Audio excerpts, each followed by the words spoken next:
আসসালামু আলাইকুম বন্ধুরা, কেমন আছেন সবাই? আশা করি সবাই অনেকটা ভালো আছেন। জানি অনেকদিন তোমাদের মাঝে কোনো ভিডিও আপলোড করতে পারি না। তো আজকে যে পাকিস্তানি ড্রেসের যে সারারা তৈরি করেছি, এই সারারাটি তোমাদের মাঝে দেখাবো। তো এখানে আমি পুরাতন জামা ছিল, যে জামাটা টাইট হয়ে গেছিলো, তাই দেখলাম বাচ্চার জন্য এটি কিছু বানিয়ে নেওয়া যায়। তো আমার আইডিয়াটি কেমন হয়েছে তোমরা অবশ্যই কমেন্টের মাধ্যমে জানাবে। তো যে সামনের পাটের ডিজাইনটা রয়েছে, সামনের পাটের ডিজাইনটিকে আমি মাঝ বরাবর একটি অর্ধেক ভাঁজ করে দেন, চারপাশে ভাঁজ করে দেবো। তো এখানে যে চওড়াটা নেবো, অর্থাৎ নিচে এটা ঘের হবে আর পিছন পাটটা উপরে হবে, তাই এর চওড়াটা আমি 8.5 মার্ক করে নেব। মার্ক করে এটিকে কাটিং করে নেব। আর এখানে চওড়াটা দেখো ছিল এখানে 13 26 ইঞ্চি ঘের ছিল। তো ঘেরটা যদি আরও বেশি হয় তাহলে আরও বেশি নিয়ে নিবা। আর এখানে দেখো যে আমার যে এই লেসটি জামাতে বসানো ছিল, সেই লেসটি আমি রেখে দিয়েছিলাম। তো সেই লেসটি দিয়ে নিচে যে পায়ের মুহুরির অংশটিকে এটা অ্যাটাচ করে লাগিয়ে নেব। তো এখানে একটি জোড়া লাগানো আর একটি জোড়া লাগেছে, তো ওইটি জোড়া দিয়ে নেব আমি। এটা অবশ্যই তোমাদের সেলাইয়ের মাঝে দেখাবো। আর যে মাঝ বরাবর ভাঁজ দিয়েছিলাম, সেই মাঝ বরাবর ভাঁজের ওখানে কেটে দুপাট করে নেব। তো এটাই যে এরকম কুচি হবে। এখন এই জামাটার পিছন পাট নিয়ে নিলাম। এই পিছন পাটটি এভাবে করে ডাবল করে ভাঁজ করে রাখবো। ভাঁজ করে দেন উপরে 8 ইঞ্চি রেখে নিচে 17 ইঞ্চি তে লম্বা নেব। আর 8 ইঞ্চি উপরেটা রেখে দিলাম, তো নিচে ঘের হবে। আর এখন উপরে থেকে এই যে মাপটা নিয়েছি, মাপের উপর থেকে 2 ইঞ্চি নিব রাবারের জন্য।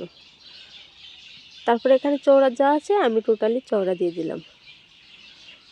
অবশ্যই তোমরা সারারা যখন সেলাই করবে, চওড়াটা যত বেশি হবে ততই কিন্তু সুন্দর লাগবে।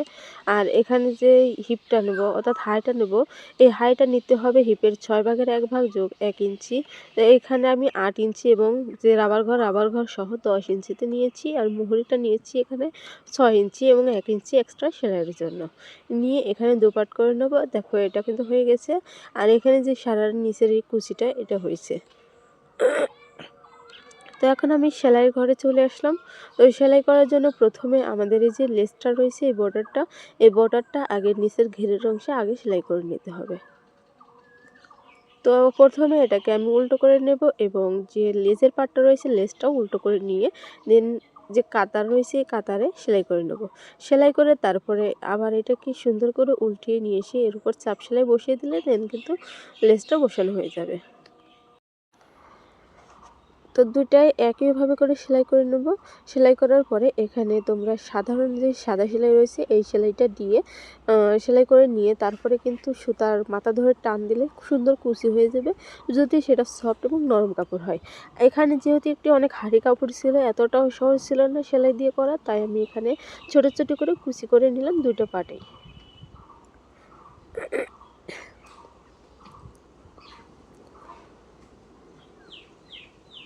তো এখন এই যে সামনের পাটে যে পিছন পাটের কাপড় দিয়ে কাটিয়েছিলাম, সেটাই হচ্ছে এখানে নিয়ে নেব। তো তোমাদের ঘরে যাদের ওভারলক মেশিন নেই তাদের জন্য একটা সুবিধা হলো, একটাকে সাজা পাটে করে রেখে দুই সাইডে সেলাই করে নেবে। সেলাই করার পরে একদম সেলাইয়ের কোল থেকে কাটিং করে নেবে। এটা কাটার পরে উল্টিয়ে নেবে, উল্টিয়ে দেন সুন্দর করে সেলাইটাকে পেস্ট করে তার উপরে একটু ফাঁক রেখে সেলাইটা দিবে। এভাবে সেলাই করলে ভিতরের সেলাইটা যেমন ফিনিশিং সুন্দর আসবে এবং বাইরেও কিন্তু খুব সুন্দর ফিনিশিং হবে। আর বাড়তি করে তোমাদেরকে টেলার্সের দোকানে যেয়ে ওভারলক করতে হবে না, বাড়িতে তোমরা কিন্তু ওভারলক করে নিতে পারবে। এইভাবে কিন্তু যে কোনো জামা বা পায়জামা সব কিছুই সেলাই করতে পারবে। তো এখন যে সাইডের যে হাইয়ের অংশটা সেলাই করে নিয়েছি। এখন নিচের অংশে যে ঘেরের অংশটা সেলাই করেছিলাম সেটা এখানে বসিয়ে এর উপরে সেলাই করে নেব। তো দুটো পাটেই সেলাই করে নিয়েছি। সেলাই করার পরে সেম প্রসেসিংয়ে এখানে কিন্তু এটাকে সোজা করে নেব। সোজা করে নিয়ে এটাকে সেলাই দেব, তারপরে আবার উল্টো করে সেলাই দিলে কিন্তু সেলাইটা কমপ্লিটলি সুন্দর ফিনিশিংভাবে সেলাই আসবে। তো ভয়েসটা এরকম লাগতেছে যেহেতু অনেক ঠান্ডা লাগছে, অসুস্থ, এই কারণে ভিডিওটা দিতে পারে না, এই জন্য ভয়েসটা এরকম লাগতেছে। তো এখানে আমি রাবারটা সেলাই করবো। রাবারটা 14 ইঞ্চি লম্বা নিয়েছি। এখন রাবারটিকে আটকে সেলাই করে নেব। সেলাই করে দেন এই যে কাপড়টা রয়েছে, এই কাপড়টার উপরের কোমরের অংশে এটাকে রাখতে হবে, রেখে তারপরে রাবার উপরে বাড়তি কাপড়টুকু এটাকে সেলাই করে নিতে হবে। তো এখানে কিন্তু রাবারের উপর সেলাইটা দেওয়া যাবে না, রাবারের সাইড দিয়ে কোল দিয়ে সেলাইটা দিয়ে এই রাবারটা সেলাই করে নিতে হবে। যখন দেখবে রাবারটা ফুরিয়ে আসবে তখন অপোজিট সাইড থেকে যদি রাবারটা টান দেওয়া যায় তাহলে কিন্তু রাবারটা বেরো আসবে। এভাবে ঘুরিয়ে ঘুরিয়ে রাবারটা সেলাই করে নিলে কিন্তু তোমরা কমপ্লিটলিভাবে এই রাবারটি সেলাই করতে পারবে। অবশ্যই আমার চ্যানেলে এই রাবার সেলাই ভিডিওটি আছে, তারপরও আমি তোমাদেরকে একবারে দেখানোর চেষ্টা করি, যেহেতু বারবার ভিডিও খোঁজার থেকে এখান থেকে যদি তোমরা দেখে নিতে পারো তাহলে কিন্তু বারবার ভিডিওটা চেঞ্জ করতে হয় না। তো এখন রাবারটা সেলাই করা হয়ে গেছে, কাপড়টার উপরে মাঝ বরাবর সেলাই দেবো। আর যদি তোমরা একটু বুঝতে না পারো তাহলে অবশ্যই আমার অন্য চ্যানেল